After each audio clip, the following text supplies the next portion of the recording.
Hello, I'm Reggie Turner, and I'm here with Andy Overton and Henry House. The FlipSide starts right now.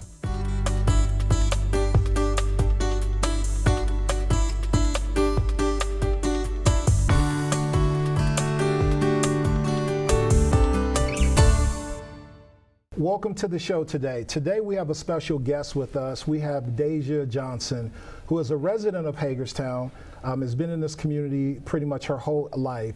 And we have her here today to talk about an open letter that she wrote to the mayor and city council relative to the city's budget. It was a very thought-provoking letter, and we have her here today to speak more about that in regards to some topics such as defunding the police and where our budget goes. Deja, welcome to the show. Thank you, Reggie. First, Deja, tell us who you are and your connection to our community. All right, so I have, as you mentioned, lived here in 20 years. I graduated in 2013 from South High. Following that, I went to Frostburg State University and graduated in 2016 with my Bachelor's of Science. Following that, I studied for the LSAT, which is the law school admissions test, till about April. Applied to law school and attended the Syracuse University College of Law, graduating just this past May with both my Juris Doctorate and my Master's in Public Administration. Excellent. So the reason you're here is to talk about your open letter that you wrote back in June to City Council in regards to the city budget and challenging some of the conventional thinking, and also to open voters' eyes and residents' eyes in regards to what's underneath the hood that we normally don't look at. And you got quite a viral response on social media in regards to your letter. Why did you write the letter that you wrote? I wrote the letter because I was tired, and to be candid, I was disgusted by what I saw. It was in the wake of George Floyd. George Floyd was murdered at the hands of police on May 25th, 2 days before my 25th birthday. I was tired of it. I didn't know what to do, but I was just angry. I didn't see enough people doing enough, but I also understood that they didn't know what to do. I understood that I had the skills and had the qualifications to go look into it. I did a little bit of research, watched a lot of news. It kind of sparked my interest to see what the Hagerstown city budget was like. I pulled up the document, refreshed it again because I couldn't believe it, yeah, that was what sparked it. Gotcha. Now, just to kind of spark the conversation in regards to your letter, one of the first things that you highlighted was the amount of public safety, how heavily that was advocated towards the budget, and there hadn't been any changes of that in the 10 years that you reviewed. Mm-hmm. Talk about the city budget and what was concerning to you that you saw. Well, like you mentioned, it was the public safety. It was the fact that there was no indication of the success or failures of the Hagerstown Police Department, but yet they had allocated over 50% of the budget to that.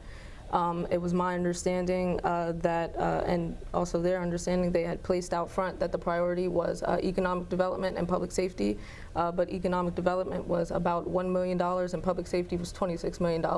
I didn't think it could get any more black and white than that, and yeah. Henry.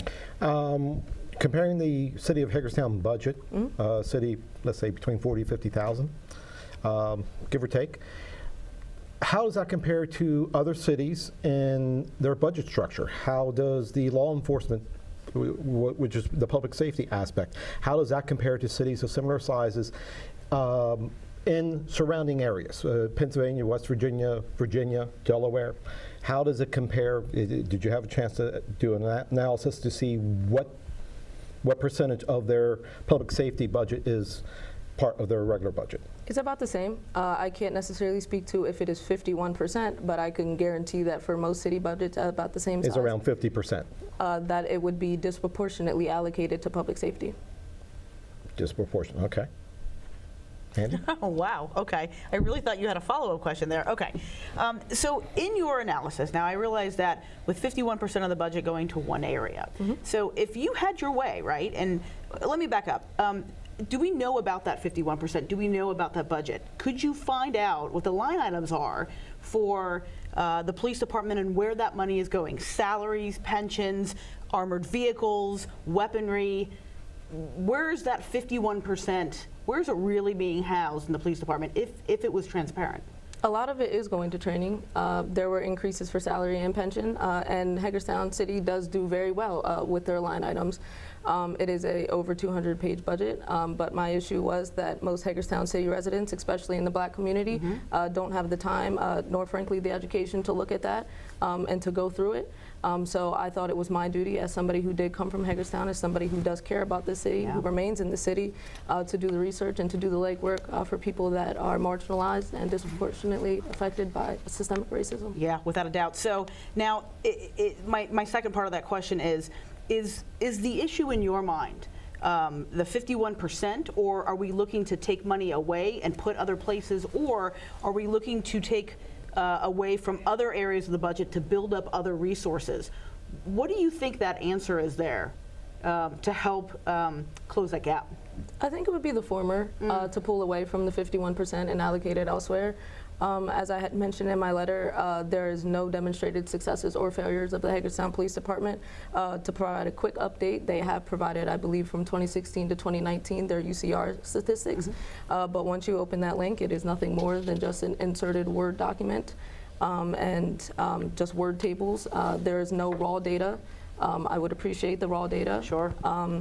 And other than that, we have to place the trust in Hagerstown City government that has demonstrated that they don't deserve it. And for the viewers, UCR, Unified Crime Report? Yes. Yeah, all right.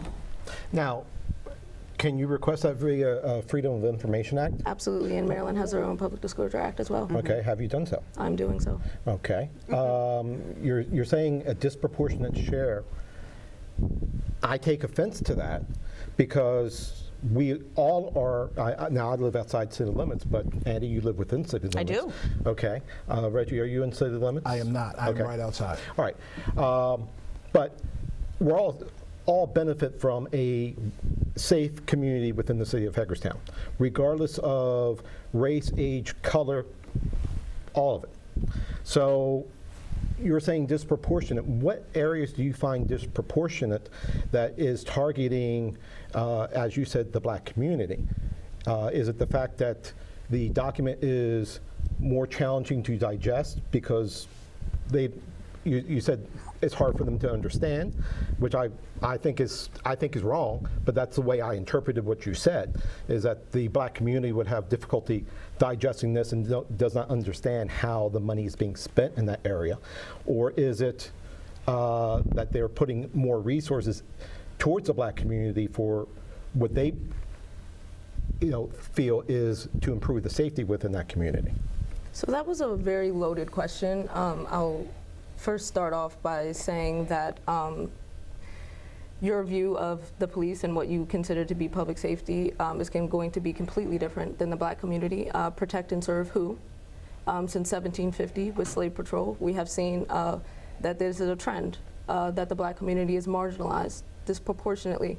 We watch videos, we see individuals being shot in their homes while they're sleeping in their beds. These things might be true for you in your community, but they're not true for me in my community. Also, by no means am I insinuating that Black individuals are not smart. I'm a Black woman. I'm sitting next to a very highly educated Black man.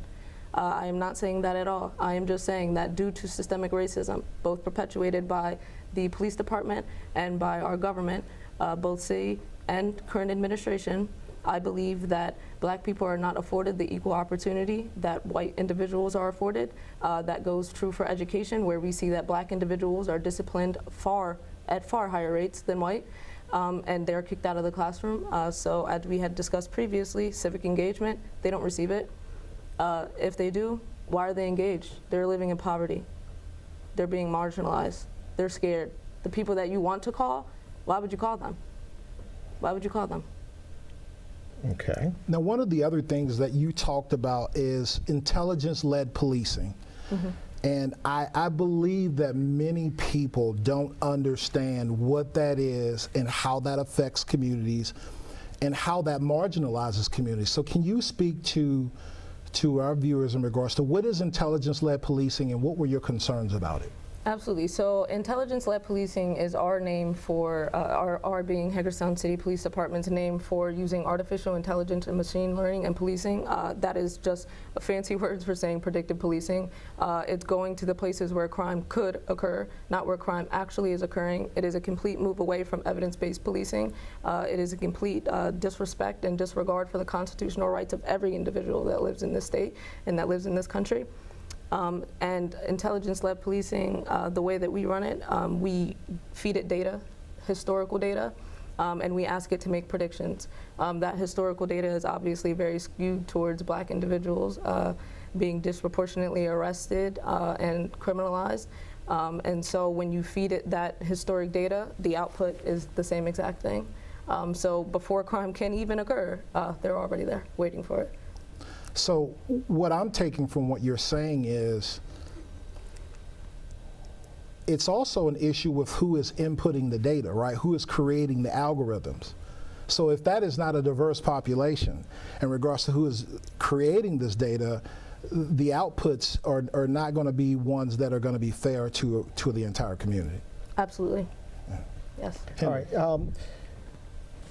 Because of the, by your discussion point, targeting of the Black community and the systemic racism that occurs in dealing with the Black community, the arrest numbers are higher. So it's going to skew any data that comes in, regardless of who puts it in. If it's disproportionate that 65, 75% of the arrests are occurring within the Black community, and that's a historic trend, then going forward, it's still going to show that evidence of numbers, correct? Arguably. Okay, so if there was a reduction in we did evidence-based, which is reactive, versus being proactive in the community, do we put the people within that community even at potentially greater risk because there may be less ability to respond to what their concerns are? No. Okay. Why do you feel that? Well, I don't necessarily feel that way because, as I had mentioned earlier, when you put police in these neighborhoods, it doesn't make them feel any safer. It doesn't matter whether or not intelligence-led policing put them there, whether evidence-led policing put it there, they don't feel any safer because the Fraternal Order of Police is an institution that is designed to perpetuate systemic racism. No, I think that's a pretty broad brush. You know, that's from, okay, I didn't grow up in your community. Okay. Okay? I mean, I grew up in Hagerstown. I don't know what you faced in growing up. Okay? I grew up in Hagerstown as well. All right. But in your neighborhood, okay? And I'm not sure. So it's... You don't know what neighborhood I grew up in. That is true. But if from the point of the paper that, you know, I had a chance to, you know, just recently brief, the gist from it says we're targeting certain neighborhoods based upon ethnicity for their safety from the police standpoint. That's what they're trying to be proactive in those communities. If they were to reduce that presence, would that decrease or increase or change any way on how the police would be responding or the safety of the citizens within that given segment? Well, considering we have not done that, I can't necessarily speak to that. I would love for the numbers to show that, but instead, intelligence-led policing, as I mentioned, has pushed more police officers into these neighborhoods, so we just see more police officers in the neighborhood. If we want to pull back from that, and if we... Has it impacted or decreased the amount of incidents that involve an arrest? I'm sorry? By the presence of the police in that neighborhood, has it increased the amount of arrests occurring in the neighborhood, stabilized it, or reduced it?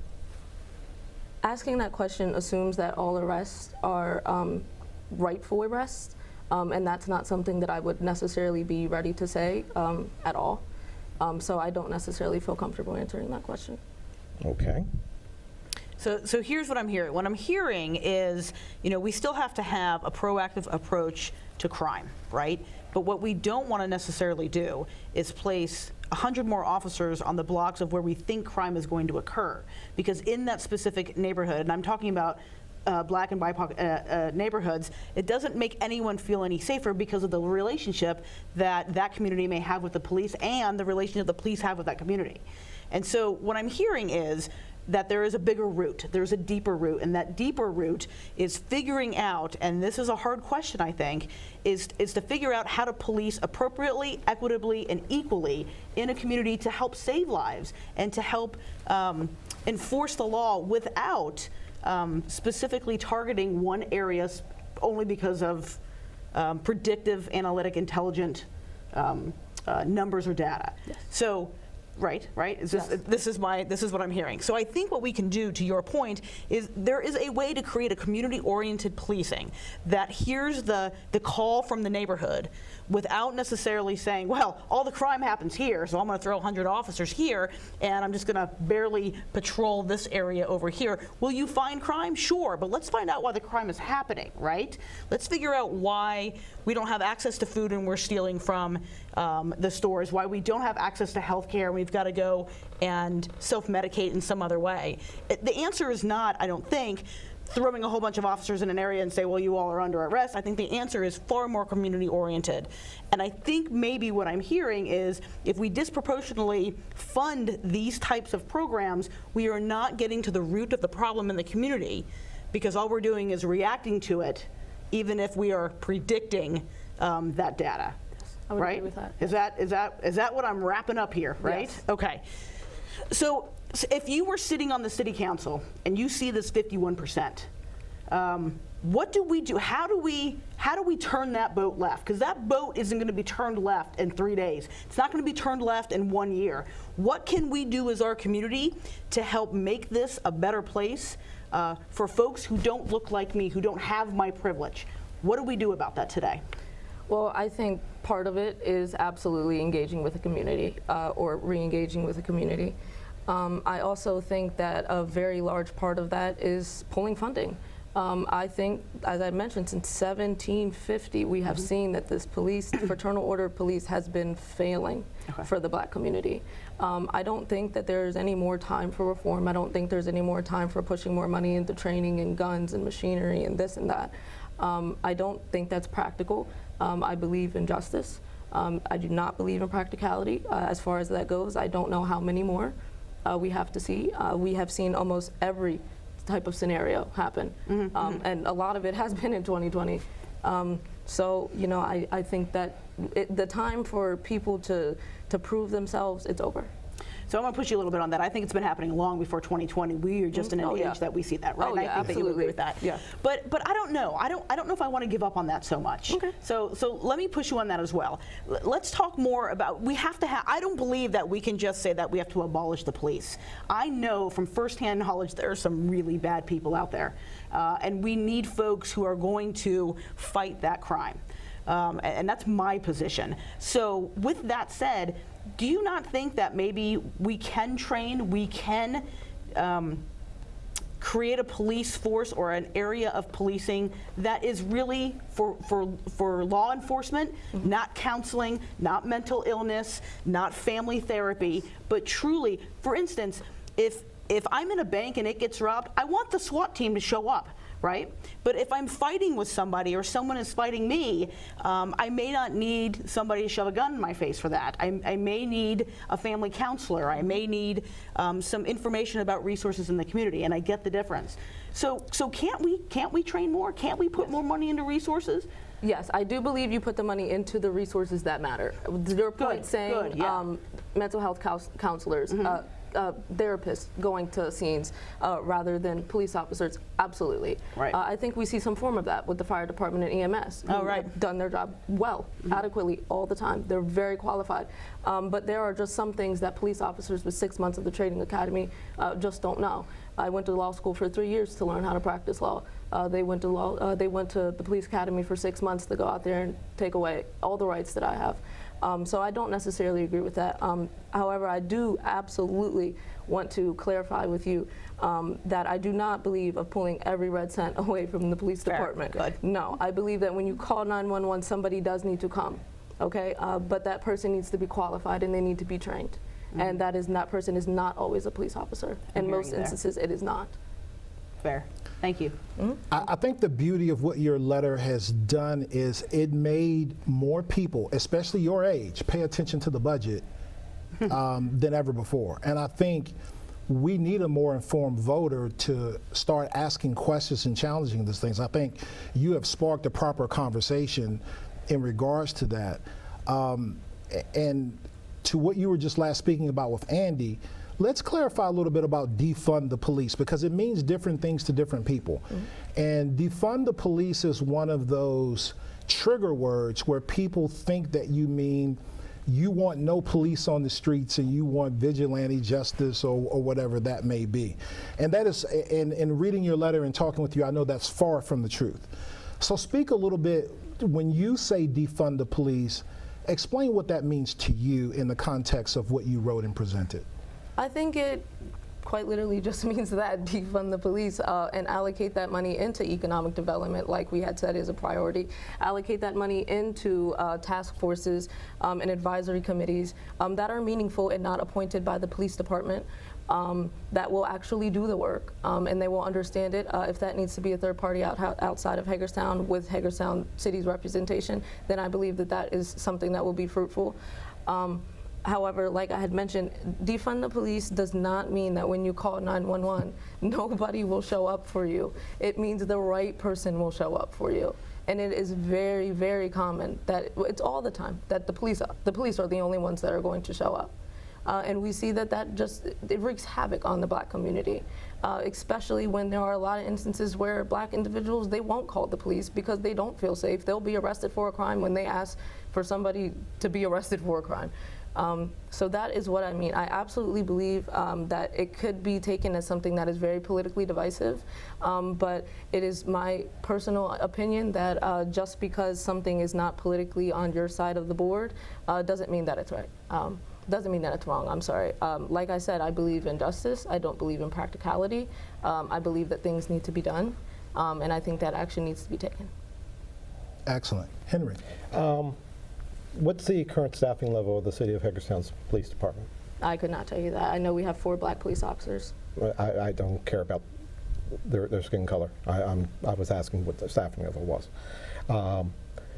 So if they have 250 officers, I have no idea how many officers they have. Let's say they have 250 officers. Say it's close to that. Okay. Yeah. And where would you, to get some of the more specialized training for an individual, we're going to have to pay more. So we may have to eliminate 2 city police officers to get someone who maybe can go in and do intervention rather than carry a gun. Okay? I think there's nothing wrong with that. I don't think that it's always the solution by having the police knock on the door. Okay? And regardless of what community it is. But at the same point, some people who have spent more time in college and furthering their degree, you have 8 years invested. Okay, they have 6 months. You have considerably more potential expense in getting your degree than what they did in that 6 months.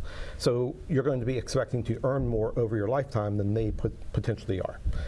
So how do you justify cutting 2 positions out for someone who needs to make more money to help pay off their college expense? Someone who is expecting to make $80,000 or $100,000 versus someone who is making, $50,000 to $60,000.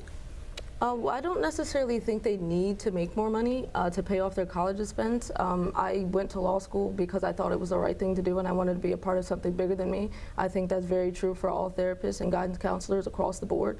I don't think that when I entered law school, I knew the figure was high, but it didn't matter. It was the right thing to do. And as far as cutting 2 police officer positions for that one, again, this is about justice. If ambition is not necessarily fruitful for certain community interests, then it is what it is. It's been since 1750 that we've dealt with the black community just being swallowed whole by the police institution, in which case I quite frankly don't really care. Okay. Okay. Deja, thank you very much for joining us today. Thank you for taking your time out of your profession to pour your. Welcome back to the show.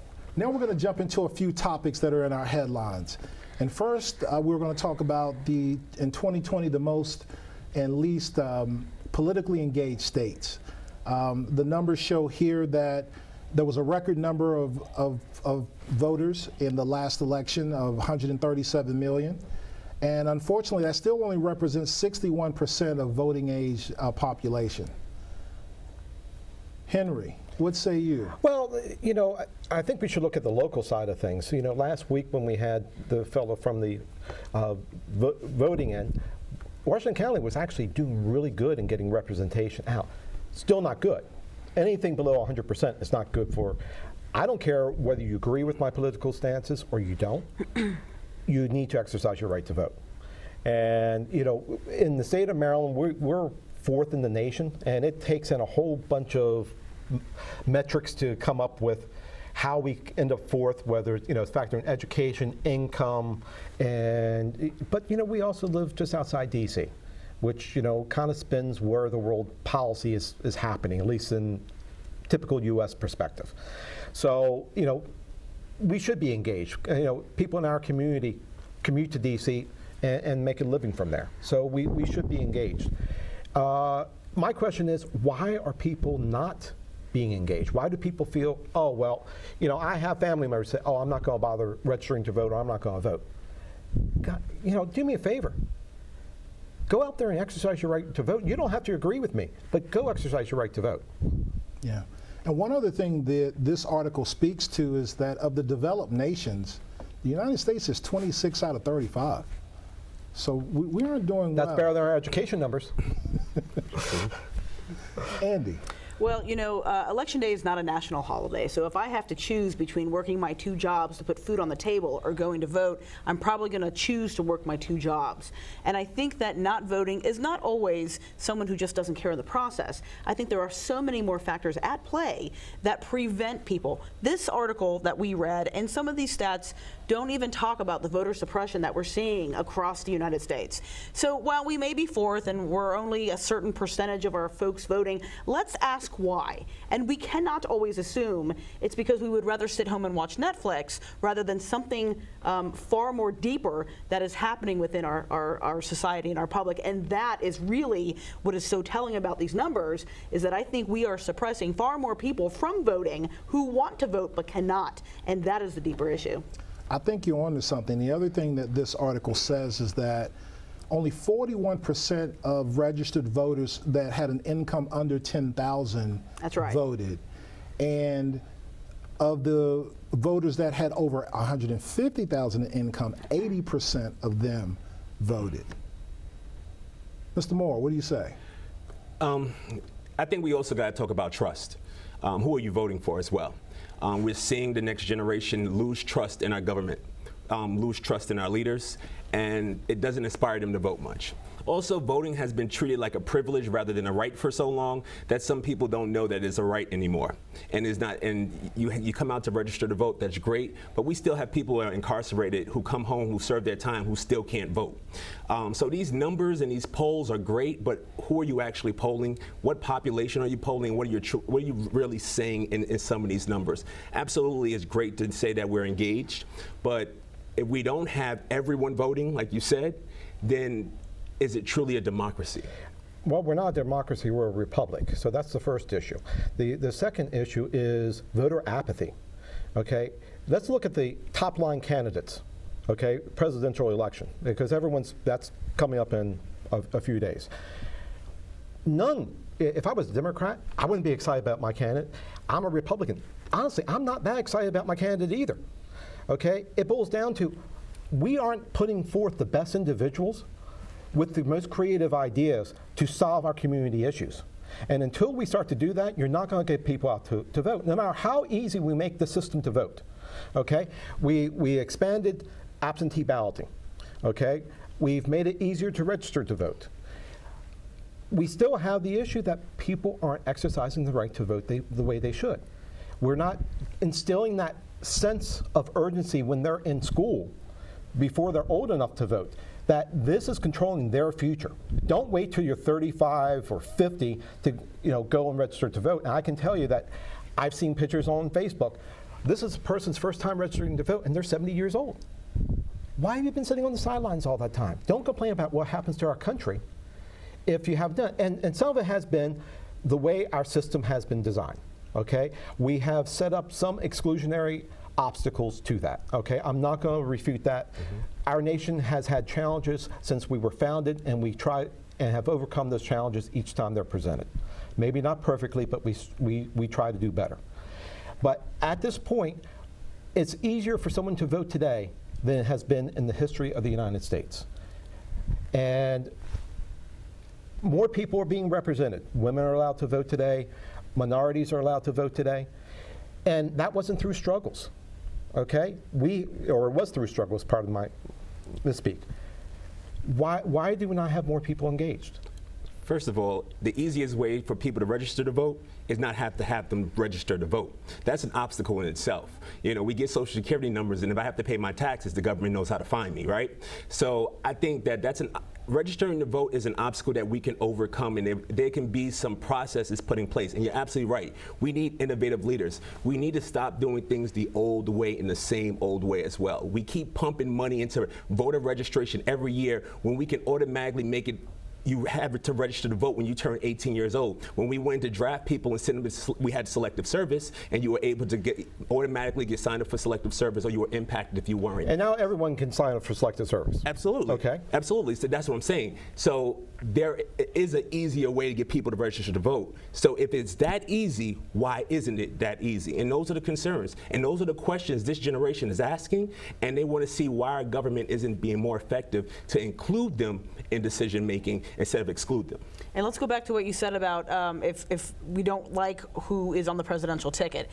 My ballot is 2 pages, and when I always flip it over first, and I vote from the bottom up, because the bottom are municipality elections. If that was the case, then folks would be voting even more so in our municipality elections, because there may actually be individuals, your neighbor, you're a smaller city that you can do that with, and then you can get away with not voting for president, right? But we don't see the city council members on Fox News or CNN or MSNBC. Well then, right, but the answer is not that it's because of apathy. It's not because we're just sitting back and watching Netflix and not doing anything about it. I will not put the fact that we are, 70-something% of folks who vote, or 60-something percent of people who register and vote on folks who are lazy. It's not that simple of an action. And in your example of the 70-something-year-old woman voting for the first time, you have no idea what that woman had been through in her life, that maybe those hurdles were too big for her to come up and be able to vote. You have no clue, because our voting system is not perfect, right? We create more hurdles than we do solutions. So we exclude a whole bunch of people. So if you need an ID or two, or an ID to register, and your ID place is 80 miles away and you have no car and you live on a farm, how do you get an ID to register? These types of things are happening all over the country. It's not apathy. It is voter suppression. If you go to, does this person have a bank account? Maybe not. They deal in cash. They're retired. Okay. Does this person go to a doctor's office? Doesn't matter. It doesn't matter. They need ID to go in there. Why can't they have ID to go to vote? Because it is their right to vote. Why do you need ID to show? We should all be registered. Terrence Wright is right in that fact. When you go to the doctor, and we can talk about healthcare later, but you have to pay for that service, right? But you have to pay for that service. That I get. If you are a citizen in the United States, most people are then eligible to vote. So why do I have to show an ID and go 80 miles down the road and show that I have these things to register to vote? My Social Security number should allow me to vote automatically. And there's no other right that we have to register for.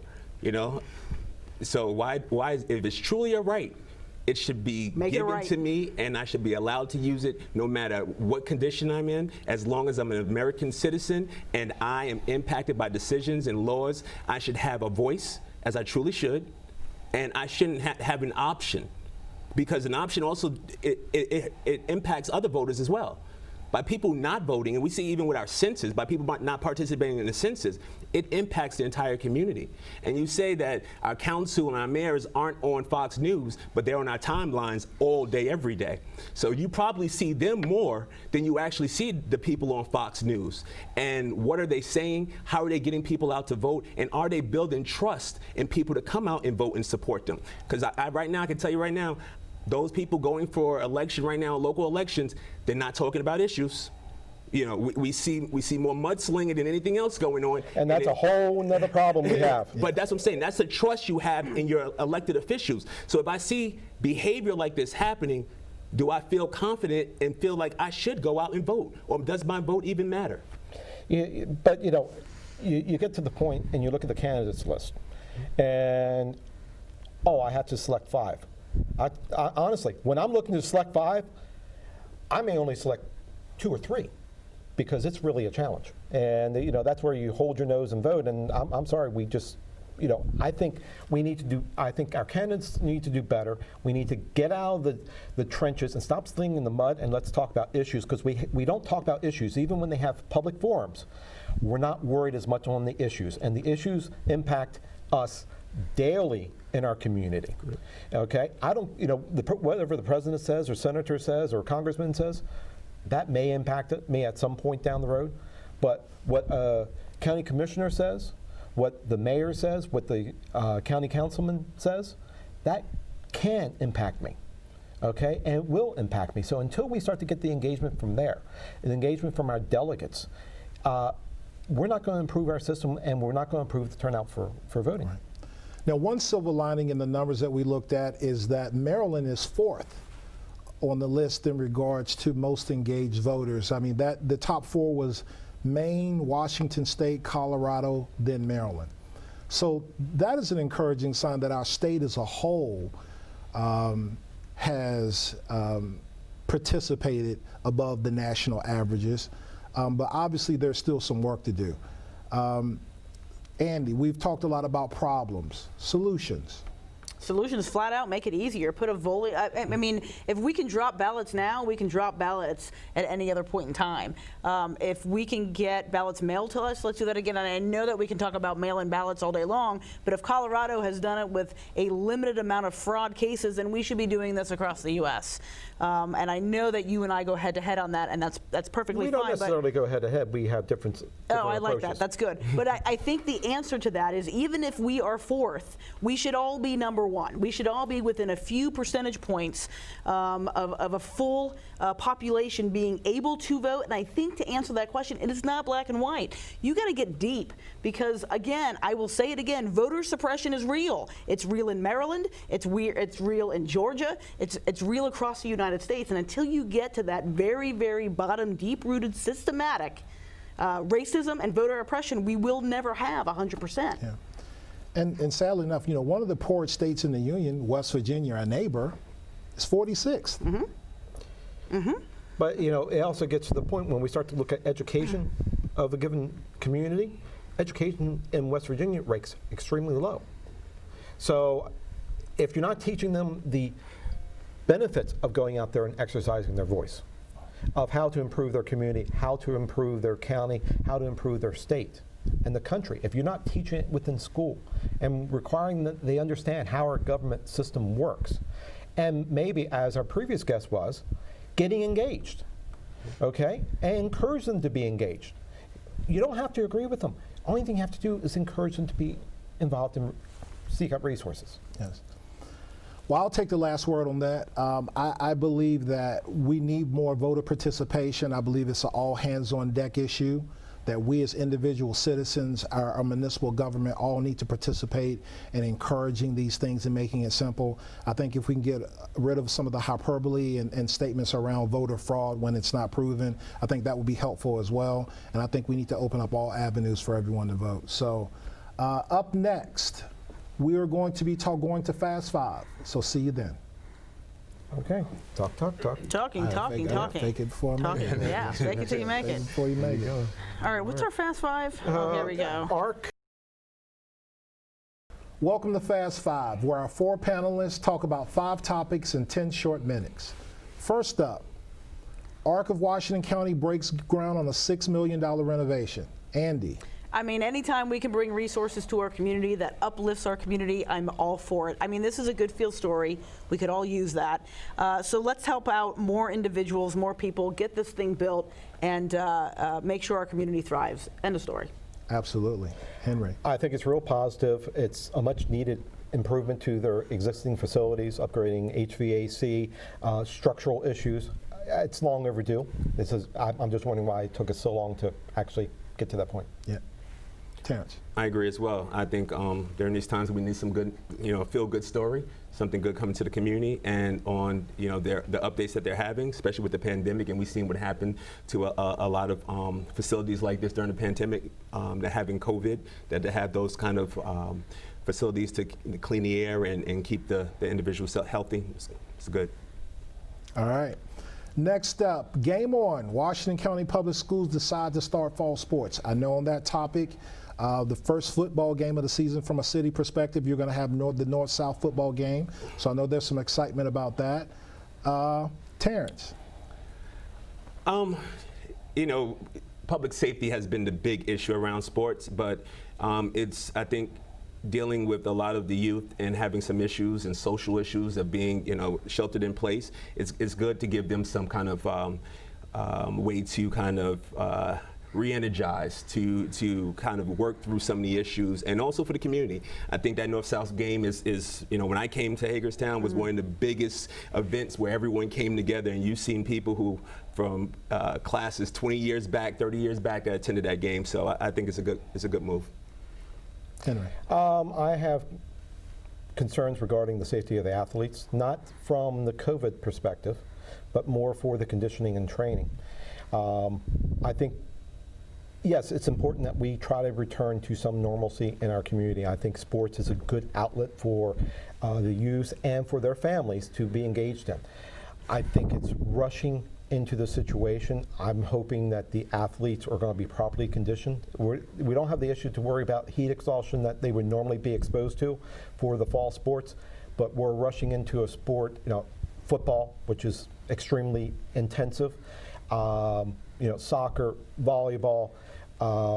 You're rushing to get these athletes ready for the sports. I'm hoping that they don't incur sports-related injuries easier because we're going so quickly into it.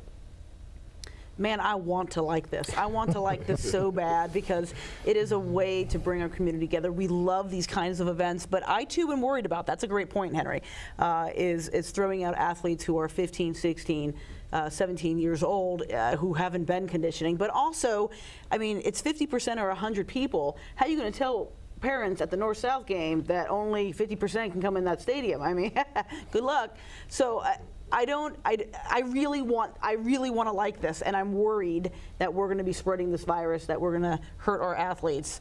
I have some reservations about it, and I'm on the fence, but man, I want to like it. Yeah. I mean, some of the other sports seem a little less risky, but with football and contact, to your point in regards to injuries, these kids have not been hitting and absorbing the contact, and we've seen on the NFL level how the injuries have went there. And how their protocols have not been really working in regards to stopping COVID. So there's a lot of risk out there. So I'm hopeful, and I'll pray for the best for the kids and their families. Great. Next topic, Supreme Court sides with South Carolina to reinstate witness signature mandate for absentee ballots. Andy. This would be filed in my mind as another hurdle that, in a time of COVID, that prevents folks from getting a witness signature. Again, we've had states doing absentee and online ballot or absentee and mail-in ballots forever. I don't get it, other than the Supreme Court was probably saying that whatever the law is in South Carolina was okay. I don't think it necessarily says that everybody has to obviously have a witness signature, and that's a precedent for the rest of the states. I think they're just saying in this case, maybe South Carolina, based on their laws, had the right to do this. But again, it's another hurdle for folks to get their votes in, even if the people who already have voted, they'll count, great. But if they're okay, why not everybody else? I don't get it. Henry. it does boil down to a states' rights issue. South Carolina has that law in place, whether the law is right or the law is wrong. They have that law in place. So it's South Carolina's decision and not the U.S. Supreme Court's decision in this case. They supported that South Carolina law would continue. Pennsylvania, we had something similar, and the Supreme Court was actually split on it because there's only 8 jurists right now. So it was 4-4, which then reverted back to what the decision was for the state of Pennsylvania. So I like the fact that the Supreme Court is allowing states to make decisions, the state courts to make decisions that impact their laws that they have passed. And they're not imposing the will of the federal government onto the local states. Terrence. And I'm the opposite. I believe we need consistency. If I move to another state, there's a whole different law of how I should vote, and I have to be re-educated on that voting process and that system. So things like this, it complicates. When there's no real huge benefit or return on putting this in place, I struggle to see why we're doing it, especially in this day and age right now where we're just trying to get people to register to vote, and we're already fighting against what mailing voting is going to look like. I just think we're just adding another wrench into people just throwing their hands up and not voting. So I think this is counterproductive to our true mission to get everyone to vote. But they can address this on a state level. That's what the court was saying. Supreme Court was saying, if you don't like South Carolina law, then you need to address it on the state level. So I agree. We should have more standardized election things, but it needs to be done by the respective states. All right. Andy, I'm coming to you first on this one. This is your issue here. I know you're ready for this one. Subway bread isn't bread, Supreme Court says. What say you? So Ireland. The Ireland Supreme Court said that. Yes. It tells me that we have a health crisis in this country, and we need to start talking about what we put in our food. I guess it's got so much sugar in its bread it can't be counted as bread. And interestingly enough, that Supreme Court decision in Ireland was all about taxes, to be honest, and this is how we get to that. I'm not saying Subway's crap food. I'm just saying let's pay attention about what we put in our bodies and what government is allowed and organizations are allowed to make their food and what we're eating. Yeah. The sugar is reactive to the yeast in the bread. Okay. Subway, to get the bread to puff up higher, puts 10% ratio, of sugar to flour versus the government that is 2%. So they're not a naturally leavened product. They use dough conditioners and things like that. It's more synthetic. It happens here too. Okay, we just don't necessarily are concerned about the quality of food that we are ingesting. So, yes, it does boil down to a tax issue, but I think did they go on to say it was essentially a baked good? So it's about the equivalent of eating a Danish. Yeah. A turkey Danish with mayonnaise. Terrence. I think this is trivial, but because it's so trivial and another country is looking at it and making it a big deal, worries about why we don't make a bigger deal about what we put in our bodies here in our country at times as well.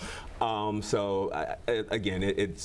boils down to taxes. We know it, but I think we just need to do a better job to kind of hold people accountable for what they put in our foods and then what we put in our bodies. That's it. Well, our last topic is our next presidential debate, which will be tonight. And there is going to be a mute button for the candidates to slow the interrupting of each other down. Henry, how's that going to go? Well, I can only envision that the Trump team has been preparing him for this, because one of the shortcomings he had in the last debate was he monopolized everyone's time, and he looked foolish for doing so. Now, at home, we have a mute button. Okay, we have a channel up, a channel down button, so we can make a decision what we're going to do. I think it can play well if it's not abused, but if all of a sudden it's applied to one candidate or another candidate, then the next spin is going to be headline. So-and-so goes too far in using the mute button, and we're going to denigrate the person who is hosting the debate.